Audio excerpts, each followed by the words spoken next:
நரேந்திர மோடி அவர்களுடைய கை விரல்களை நிதிஷ்குமார் அவர்கள் பிடிச்சு பார்த்த உடனே என்ன பார்த்திருப்பாரு, என்ன பேசியிருப்பாங்க, அப்படி என்ன இருக்கு அந்த கை விரல்கள்ல அப்படின்ற மாதிரி பல கருத்துக்கள் சமூக வலைத்தளங்கள்ல வைரலா பரவிட்டு இருக்கு.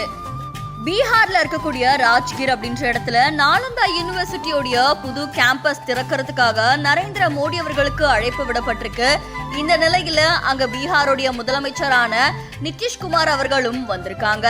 இதை தொடர்ந்து 1000 ஆண்டுகளுக்கு முந்தைய அந்த பல்கலைக்கழகத்துல இப்ப மறுபடியும் ஒரு புதிய வளாகம் உருவாக்கப்பட்டு இருக்கு. இத பிரதமர் மோடி அவர்கள் திறந்து வச்சிருக்காங்க.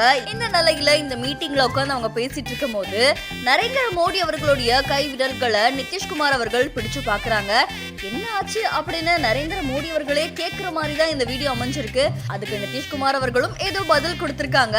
இதுல அவருடைய கை விரல்களையும் அவர் பார்த்திருக்காரு. இந்த நிலையில இந்த வீடியோ இப்போ சமூக வலைத்தளங்கள்ல வைரலா பரவ இத பார்த்த பல நெட்டிசன்கள் ஒருவேளை வாக்களிச்ச அந்த மை போயிடுச்சா இல்லையான்னு பாக்குறாரோ அப்படின்னு சொல்றாங்க.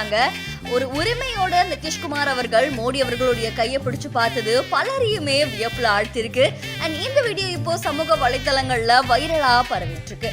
இந்த வீடியோ தொடர்பான உங்களுடைய கருத்துக்களை நம்மளுடைய பிஹைண்ட் பதிவு செய்யுங்க. மேலும் செய்திகளுக்கு ஃபாலோ பண்ணுங்க.